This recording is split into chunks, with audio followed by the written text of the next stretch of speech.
Mass moments ఉన్నాయి, మంచి action episodes, దానివల్ల కొంచెం హై ఇస్తుంది.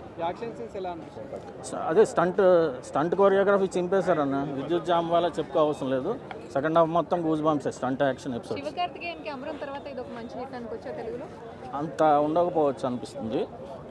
తమిళ్లో హిట్ అవుతుంది కానీ ఇక్కడ అంత ఉండకపోవచ్చు. ఓవరాల్గా అయితే మాస్ మూమెంట్స్ ఉన్నాయి, అదే చెప్తున్నాం కదా. సినిమా బాగానే తుపాకీ ఫ్లేవర్లో ఉంది అని అంటున్నారు. అంటే అదే చెప్తున్నాం కదా, మురుగదాస్ పాత తుపాకీ, గజని, స్టాలిన్ అన్ని మిక్స్ చేసి కొట్టాడు అన్న. హెల్ప్ చేయాలనే నేచర్ ఉండడం అదంతా స్టాలిన్లోంచి కొట్టాడు కొంత. అదే హెల్ప్ చేయాలి, అందరికి హెల్ప్ చేయాలనే మెసేజ్.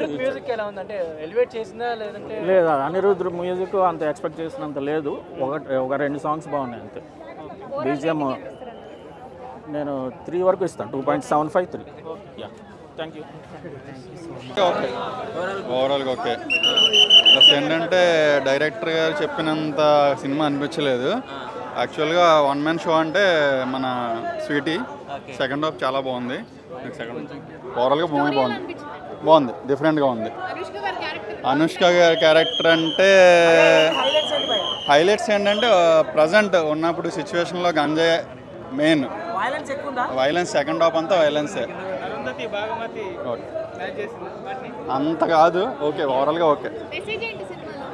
ఇదే మీకు ప్రజెంట్ ఉన్నది ఏంటంటే వాళ్ళ టీము గంజాయి స్మగ్లింగ్ చేద్దాం అంటారు. మరి హీరో చచ్చిపోయిన తర్వాత అనుష్క రియలైజ్ అయ్యి అనమాట, మానేద్దాం, ఎక్కడితో స్టాప్ చేద్దాం ఉంటుంది. అది సెకండ్ పార్ట్. ఓవరాల్గా ఓకే.